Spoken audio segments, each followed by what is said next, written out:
Kalau kemudian di dalam Injil yang disucikan oleh orang Kristen, Injil Matius, Markus, Lukas, Yohanes, tidak ada Nabi Muhammad, wajar.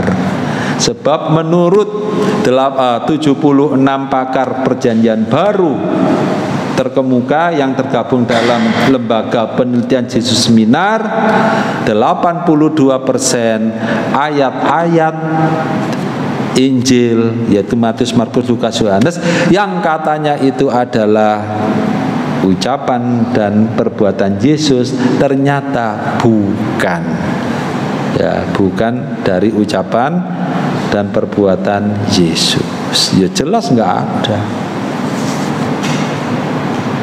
Nah, jadi ini argumen kita kalau mereka mempertanyakan mana ada nama Nabi Muhammad di dalam kitab Taurat dan Injil sebagaimana yang dinyatakan dalam surat Al-A'raf ayat 155 sampai ayat 157.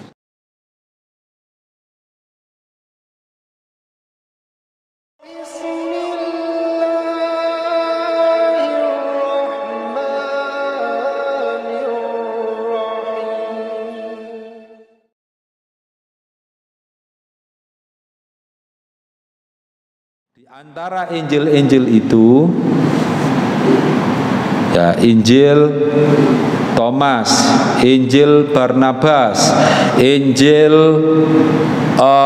Bartolomeus, Injil Fayum, Injil Maria, Injil Yudas, banyak, ada sekitar 47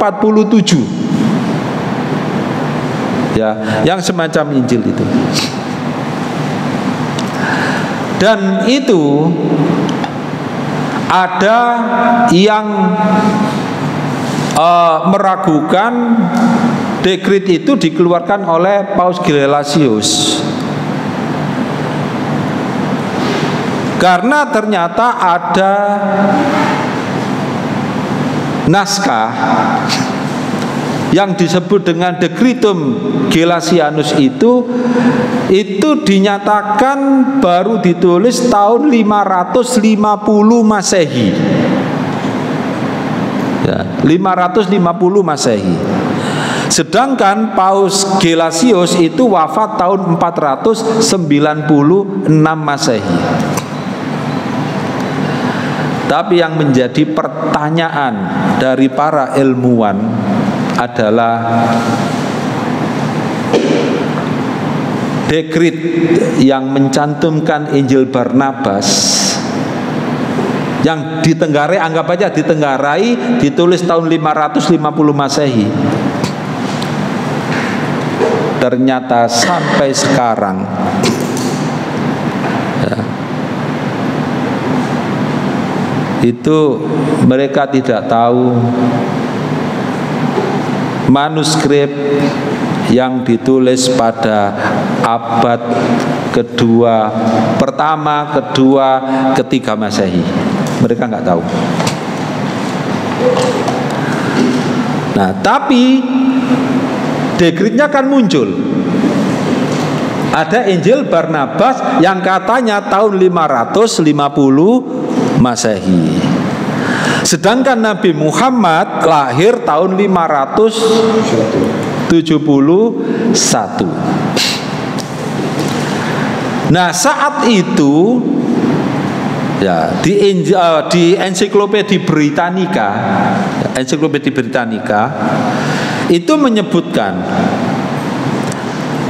bahwa Injil Barnabas yang tercantum ya apokrif menurut Decretum Gelasianus itu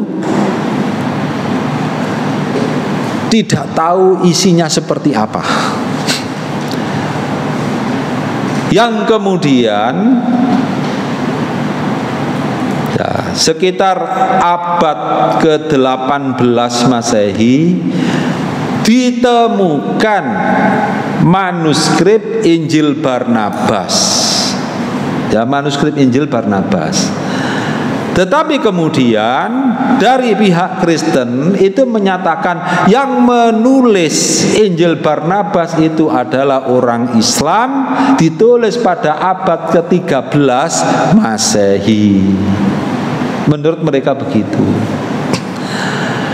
Nah, ternyata kemudian sampai diterjemahkan ke bahasa Spanyol, ke bahasa Inggris, dan ternyata apa?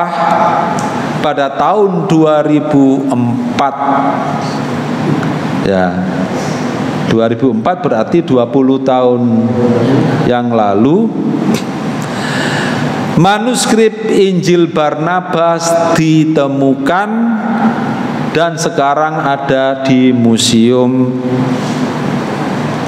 ya negara Turki, dan itu menurut ya hasil penelitian ditulis pada abad ke-4 Masehi, abad ke-4.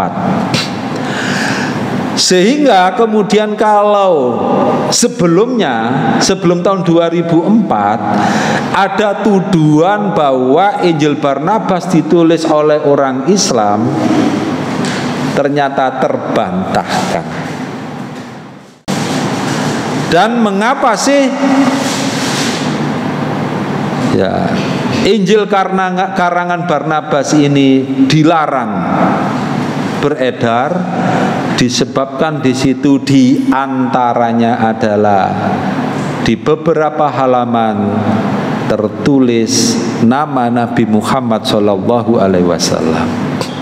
Padahal itu yang ada di Turki ditulis pada abad ke-4 Masehi. Itu pun salinan, bukan aslinya. Ya.